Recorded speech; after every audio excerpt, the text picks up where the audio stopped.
was down at the Gales yesterday in Irvine, and the bride's maiden name is Mason.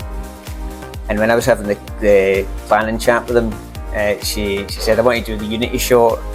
I think that's really cool, but I'd like all the guests to be involved as well and do it after the signing and all that kind of stuff. I said, that's fine, you know. And so that was all I kind of heard about it. Then when I had my kind of check-in, she said, yeah, we've got these little mini mason jars. Just the tiny ones.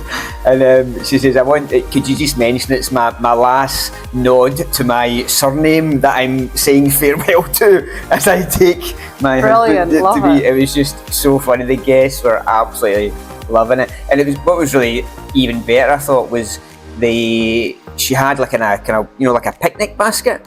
So we got the groomsmen to hand it out during the signing. So there was a bit of confusion. So the anticipation of why is this But what I thought was happening? even better, she had there was some non-alcoholic stuff as well, because there was a few underage teenagers there and people who don't drink, of course.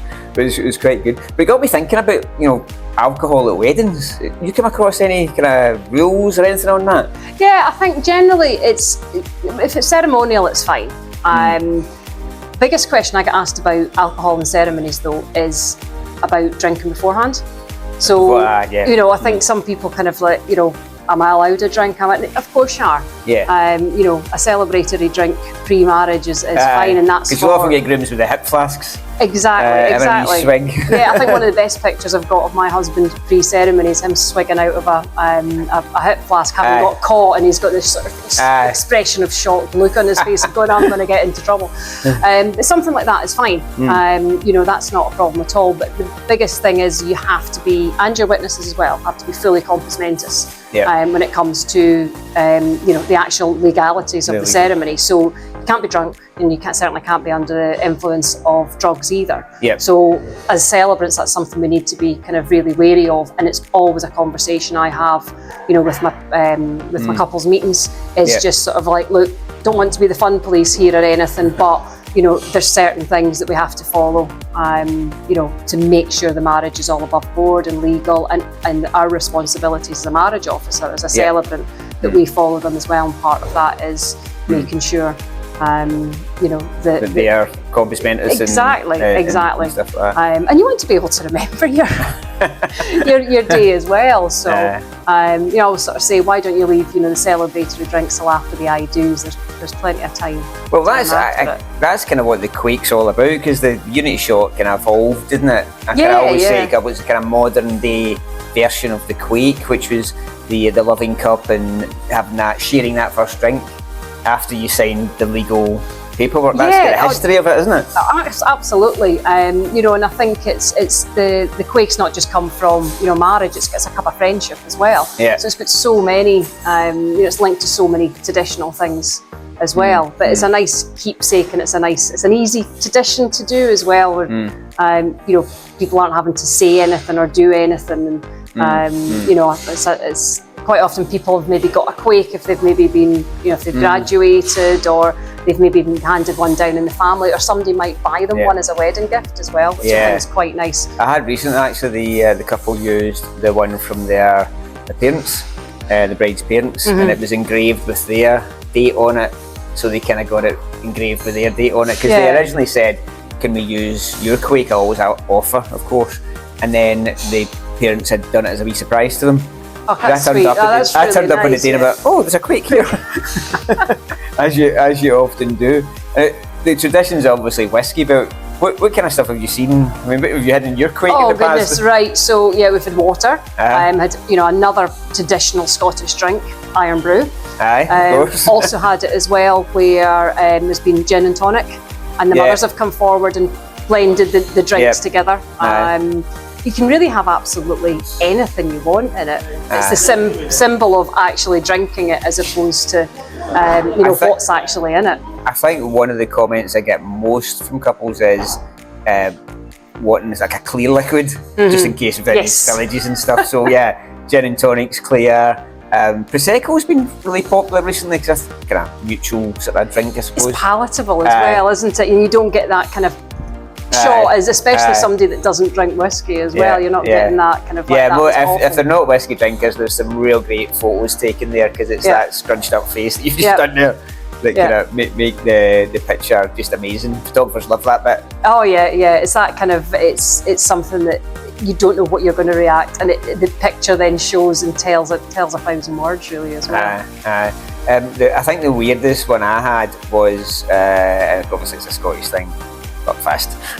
Definitely had that a few times. Actually 2 weeks in a row, I remember. It was really weird how it just seemed to come up. I'd never had it at all, then I had it 2 weeks in a row. Yeah. But it is each to their own, isn't it? It's about celebrating the step forward. Yeah, and the thing is as well though, you're never going to get drunk from what you're drinking, as it's such a small amount.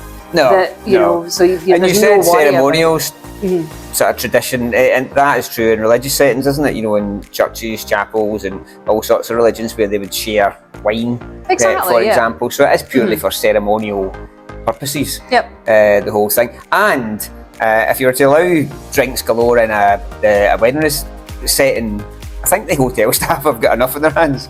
Oh yeah. I think there's the cleaning up afterwards, but I always sort of again say to couples is, you know, imagine Uncle Jock sitting there as you're doing your vows, swigging a pint, and that picture is then, okay, it might be funny, but it might also be the one picture of you exchanging rings, or perhaps that moment as you're, you know, having a kiss as, you know, your first kiss as a married couple, etc. So, you know, I think just leave the drinks at the bar for half an hour, 20 minutes, you know, and they'll be fine. And it just adds that bit of solemnity, and you know, it just makes the ceremony a bit more dignified as well, I think. Have you ever had the quake or a sharing of a drink like at a different part of the ceremony? Yeah, I've had it beforehand, but I've also had it as well where I've seen couples who maybe want to involve a lot more people, and they've actually done it during the meal. So there's been the quake has started at the top table with a bottle of whiskey, and then that has then been passed round all the tables during the meal, so that everybody's then actually getting a chance to hold and drink from the quake. And if you've got a bigger, you know, a bigger wedding, that you try and do that with 150 guests in your ceremony, you'd still be there. It's a bit like the ring warming gesture, but if you've kind of got maybe 50 or so, it's a good gesture to do. But any more, you'd be kind of shouting for the rings because it's still to come back down the other side. But I have had it where maybe the dads or mums or siblings have been involved in the quake sharing. There's only just a small amount of people. Maybe just the wedding party. I've had that before. Only. They all take a wee sort of tiny I think there's it's whatever significance it is, because it might be that, you know, the wedding party's brothers and sisters or very close, you know, family or friends as well. So it's just wanting to kind of keep that circle of support going as well. And I think it's just different ways of including, other than just a couple getting married, but, you know, and sort of, I suppose, thanking and celebrating relationships with other people as well. Yeah, and back to like something being handed down, I've had that with the quake before, but I've had it with bottles of whiskey, where one sticks in my mind where it was a papa who had left us, you know, unopened 40-year-old, whatever it was, specifically for his granddaughter. So it was emotional and joyous, all rolled into one gesture. You know? The guests just really loved it. I think the guests in particular do like to hear where there's a story involved, particularly with kind of handed down articles, not just quakes, of course. It can happen with anything and everything in the wedding ceremony. Oh no, absolutely. And I think as well, you know, it's very special to be invited to a wedding, you know, because you're witnessing something really special, but then actually being involved in the ceremonial part of the actual, you know, the blending of families, the blending of friends, and ultimately the blending of that relationship that turns into a marriage or civil partnership.